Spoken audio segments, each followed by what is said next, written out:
My favorite author is Robert Louis Stevenson. He was a Scottish writer, famous for books like Treasure Island, The Strange Case of Dr. Jekyll and Mr. Hyde, and The Master of Ballantrae. He was very sick his whole life due to a bronchial disease. His family were all civil engineers and fairly wealthy, and that combination of being bedridden while able to afford private one-on-one tutoring developed his passion for creative writing. He was a self-described atheist, socialist, and was staunchly against landlordism, which he saw as both an issue in the UK and in California as far back as 1888.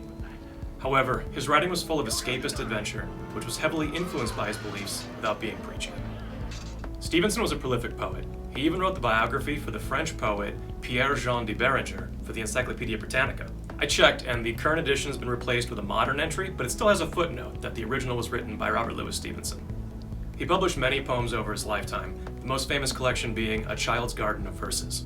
Due to his poor health, he moved around a lot looking for warmer climates, first to the US and then later to the Pacific Islands.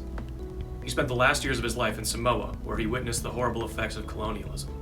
He allied himself with Chief Matafa and became politically active in reporting on the atrocities committed by the German and American invaders.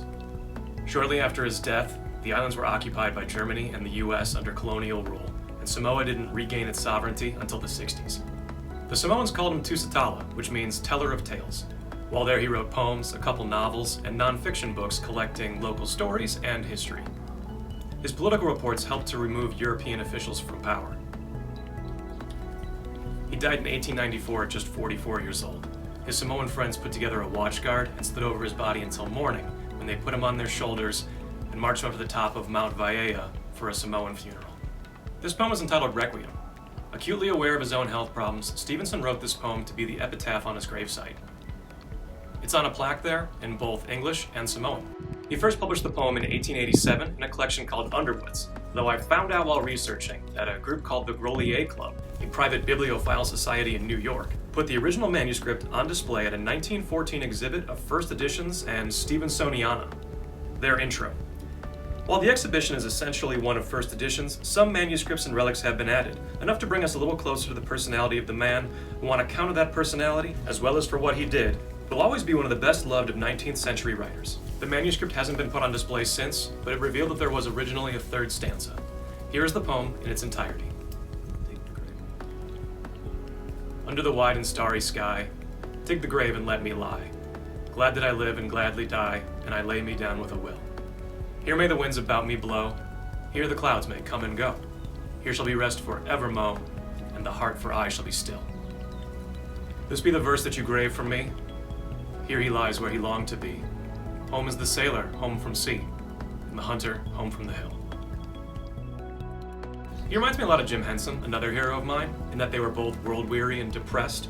They were both lonely and misunderstood, even after finding success, and they both fought every day to not let that stop them from being creative and making other people happy. They also both died young from poor health, and their funerals were joyous celebrations put together by the people that they affected most, instead of just their families out of obligation or duty. I love this poem because it's both healthy and brave. Mortality is a scary concept, and it takes a strong character to look death in the face. However, I don't think the majority of people who face death are brave. I think if you're willing to kill yourself or others, it's because you're hurt or scared. By writing this epitaph, Stevenson wanted to lead by example even into death, by showing that it's healthy to celebrate the good moments of life, and to accept yourself and your limitations for what they are. I love this poem because it declares victory. After a painful childhood and an adulthood full of defeats, he never stopped fighting. He used his imagination to make the world more wonderful and romantic, and he used his labor to fight for those in need. This poem is full of the high seas adventure he pictured as a kid, and it sits on a grave dug for him by an indigenous community whose respect he earned as an adult, proving he succeeded at the two most important aspects of his life.